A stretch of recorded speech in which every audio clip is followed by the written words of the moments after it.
আসসালামু আলাইকুম friends, A to Z শিক্ষায় আপনাদেরকে স্বাগতম। আপনারা সবাই কেমন আছেন? আশা করি সবাই ভালো আছেন। বরাবরের মতো আপনাদের সাথে আছি আমি সাইফুল ইসলাম। চলে এসেছি নতুন একটি ভিডিও নিয়ে।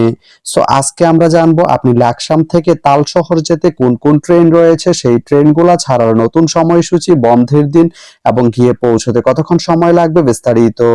তো আমি যদি আপনাদেরকে ট্রেনের সময়সূচিগুলো বলে দেই, আপনি লাকসাম থেকে তাল শহর যেতে শুধুমাত্র একটি ট্রেন রয়েছে, সেটি হচ্ছে কর্ণফুলী ট্রেনটি লাকসাম থেকে ছাড়বে দুপুর 12টা 28 মিনিটে এবং এটি তাল শহর গিয়ে পৌঁছবে দুপুর 3টা 13 মিনিটে।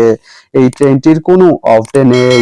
তো আপনি লাকসাম থেকে তাল শহর যেতে এই কর্ণফুলী ট্রেনটি ব্যবহার করতে পারেন। তো ভিডিওটি কেমন লাগলো অবশ্যই কমেন্ট করে জানাবেন। আর ভিডিওটি যদি ভালো লেগে থাকে বা আপনার কোনো উপকারে এসে থাকে তাহলে ভিডিওতে একটা লাইক করে দিবেন, কারণ আপনার একটা লাইক আমাকে অনেক ইন্সপায়ার করে নতুন নতুন আরো ভিডিও বানাতে। তো ধন্যবাদ সবাইকে ভিডিওটি এতক্ষণ ধৈর্য ধরে দেখার জন্য। ভালো থাকবেন, সুস্থ থাকবেন, এডুকেট শিক্ষার সঙ্গেই থাকবেন।